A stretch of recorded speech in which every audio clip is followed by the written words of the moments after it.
Autre dossier à ce journal, le Conseil de sécurité de l'ONU a adopté le 21 octobre 2022 à l'unanimité une résolution établissant un régime de sanctions pour Haïti qui cible les chefs de gang et ceux qui les financent.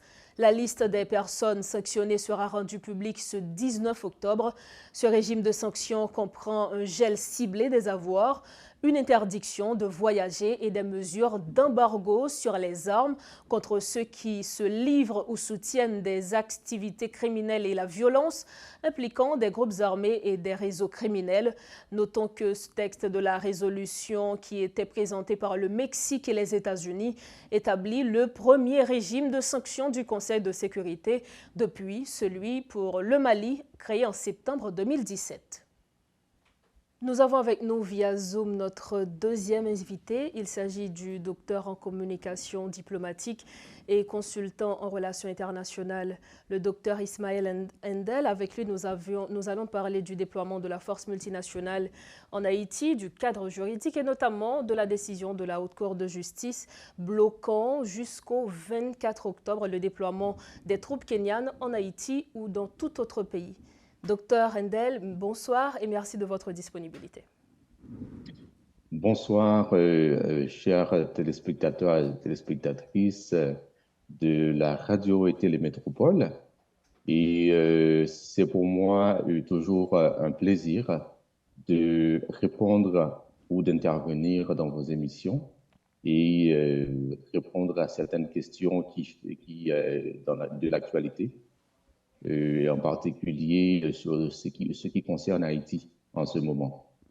Alors, la première chose, comme je le disais tantôt, nous savons que la Haute Cour de justice kenyane a bloqué jusqu'au 24 octobre le déploiement des troupes kenyanes, que ce soit en Haïti ou dans tout autre pays. Quels sont les enjeux nationaux et internationaux qui ont influencé cette décision? Alors, comme vous le savez, avant, on attendait, je veux dire, les Haïtiens, le gouvernement haïtien et tous ceux qui ont demandé l'intervention, et cette intervention étrangère, attendaient le feu vert des Nations Unies. Et effectivement, la résolution ou le feu vert a été accordé récemment. Et maintenant, le problème qui est plutôt interne, était plutôt interne, où que ce soit l'opposition ou la justice kenyane avait déclaré que la mission était inconstitutionnelle. Et comme vous le savez, l'opposition et le gouvernement se sont entendus et finalement, cette justice kenyane a voté pour le déploiement de cette force à partir de 24 octobre. Donc, comme vous le savez, c'est un déploiement qui contient beaucoup d'enjeux, dans le sens que le Kenya, du point de vue géopolitique et même géostratégique, veut faire son entrée sur la scène internationale en dehors de sa région et en dehors même de son continent.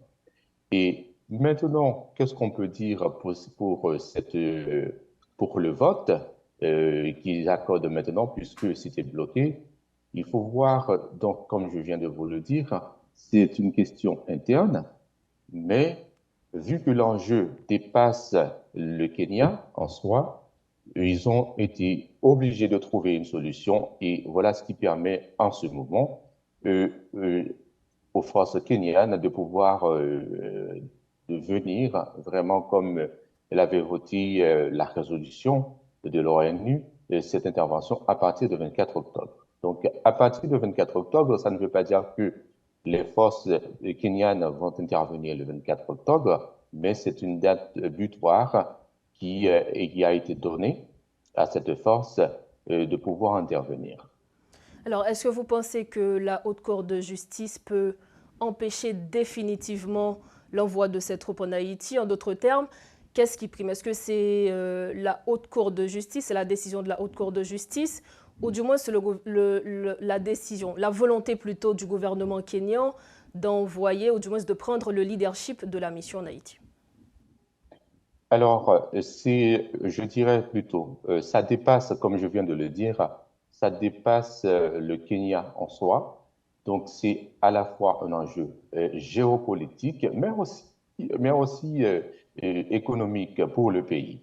Parce que quand vous avez des gens qui ont un salaire, c'est-à-dire un salaire régulier dans leur poste, qui n'atteignent pas 100 dollars américains, et avec cette force qui va être déployée où ils vont bénéficier des millions, donc c'est déjà un enjeu. Et comme vous le savez déjà, c'est un deal entre les Américains et les Kenyans, ou le gouvernement kényan, qui a accepté cette mission. Et vu que les États-Unis, la France et le Canada, je cite ces trois puissances parce que ce sont les plus influentes, donc ils ont accepté, c'est-à-dire le Kenya a accepté de prendre la tête de la mission, mais aussi il y a l'opposition dans ce pays qui s'était mis debout contre cette intervention parce que il pensait que ça ne concernait pas le Kenya et que, ben, avec un pays aussi dangereux qu'est Haïti, donc ça n'allait pas résoudre le problème. Mais finalement, ils ont fini par trouver une entente, et que ce soit au niveau de la justice, que ce soit au niveau de l'opposition et le gouvernement.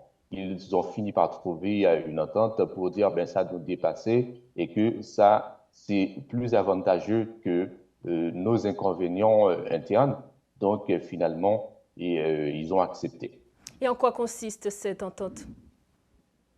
Alors, cette entente, comme je viens de le dire, ça, c'est une entente même, je dirais, nationale, ce que nous avons, le problème que nous avons actuellement entre nous, c'est que quand ça nous dépasse, il y a des événements qui nous dépassent, c'est-à-dire les clivages entre tel ou tel groupe.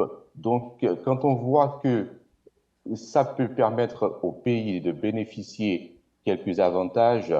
Donc, on laisse de côté nos querelles fratricides, si je peux le dire, pour passer à autre chose.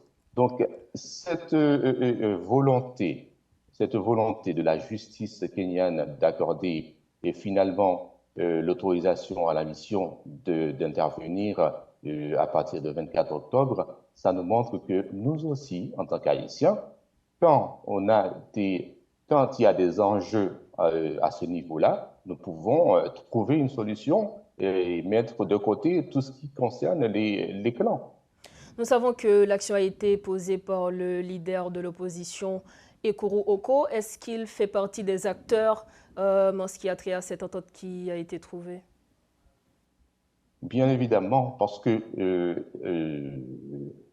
malheureusement, je reviens encore pour dire que dans notre pays, quand il y a quand l'opposition fait barrage à un projet de gouvernement ou du gouvernement, c'est pour pouvoir tirer profit, des profits pécuniaires, etc., de son opposition. Mais ici, quand on regarde, il y a certes des profits financiers pour la mission, pour cette mission kenyane, qui va aller au profit du pays et non pas au profit d'un clan. Et donc, eux, ils ont compris que c'était bien d'intervenir dans un pays africain, si je peux le dire ainsi, mais aussi que ce sera le reflet du Kenya. Donc, à ce moment, non seulement ils vont laisser leur région qui est l'Afrique, mais là maintenant, ils vont intervenir dans les Caraïbes ou même en Amérique pour une mission spéciale qui est de maintenir ou de rétablir l'ordre dans un pays frère. Donc, si on comprend bien, vous êtes en train de nous dire qu'une entente a été trouvée au Kenya, donc justement pour autoriser le déploiement de la force en Haïti. C'est ce que vous êtes en train de nous dire. Alors, quand je dis une entente, si vous, je ne sais pas si vous avez eu toutes les infos au niveau même du Kenya, avant, le gouvernement n'y voyait aucun inconvénient. Mais qu'est-ce qui a bloqué finalement? C'est l'opposition qui a dit que Justement. c'était inconstitutionnel. Mais maintenant, si c'était inconstitutionnel, pourquoi maintenant, malgré c'était inconstitutionnel, et ça devient possible? On a dit, pour l'instant, la date butoir, c'est le 24, mais c'est pour vous montrer que ça progresse. Ça progresse dans le sens positif, dans le sens que, oui, il peut y avoir le déploiement de cette force et que les problèmes internes de l'opposition entre le gouvernement et l'opposition, donc ce problème a été résolu. Maintenant, ils voient, ils mettent tout ça derrière eux pour pouvoir mettre la lumière sur le Kenya. Est-ce que ça signifie que la date du 24 octobre, on peut s'attendre à ce que la décision de la Haute Cour de justice kenyane soit en faveur de la venue de cette mission? Oui, oui, on peut le dire. Alors, je n'ai pas tous les éléments, mais déjà dans les négociations et dans la dialectique, on comprend maintenant qu'il y a quelque chose qui est en cours, quelque chose qui progresse. Alors que lorsque l'opposition a dit que c'était inconstitutionnel, donc tout s'était bloqué et que rien ne bougeait vraiment. Mais là, ils ont trouvé quand même une entente et voilà ce qui fait qu'on met déjà la date butoir du 24. Mais moi, je suis plutôt sûr que le Vous êtes 24, ce optimiste. sera une réponse, voilà, très, très optimiste, je dirais. Pour finir, est-ce que selon vous, la communauté internationale ne pouvait pas mieux coordonner ses actions pour éviter justement une interruption juridique, même si ça a été temporaire, une interruption juridique du déploiement? Alors, en parlant de la communauté internationale qui pourrait intervenir pour éviter ce blocage juridique, il faut savoir que chaque pays, et le Kenya, c'est un pays comme tous les autres pays, qui a sa justice, il a sa constitution. Donc, est mis en place pour montrer que le pays est dirigé avant tout par une constitution. Donc, faire pression sur un pays pour accepter ou bien pour contourner sa constitution, ce serait inconstitutionnel. Et maintenant, si vous voyez ce qui est en train de se dérouler, donc ce sont des négociations, comme je viens de le dire, avec les membres de l'opposition et le gouvernement pour permettre à cette force d'intervenir. Donc, l'intervention ou une pression de la communauté internationale ne serait pas du tout bien vue. Merci, docteur Endel Ismaël. Merci de votre disponibilité. C'est moi qui vous remercie. Je vous salue encore une fois. Et comme je vous le dis tout le temps, je suis là à votre disposition. S'il y a une intervention que je puisse faire, pourquoi pas. Merci Merci. beaucoup. C'est avec nous le docteur Endel Ismaël. Il est consultant en relations internationales et notamment docteur en communication diplomatique. Avec lui, nous avions parlé du déploiement de la force multinationale en Haïti et notamment de la décision de la Haute Cour de justice kenyane.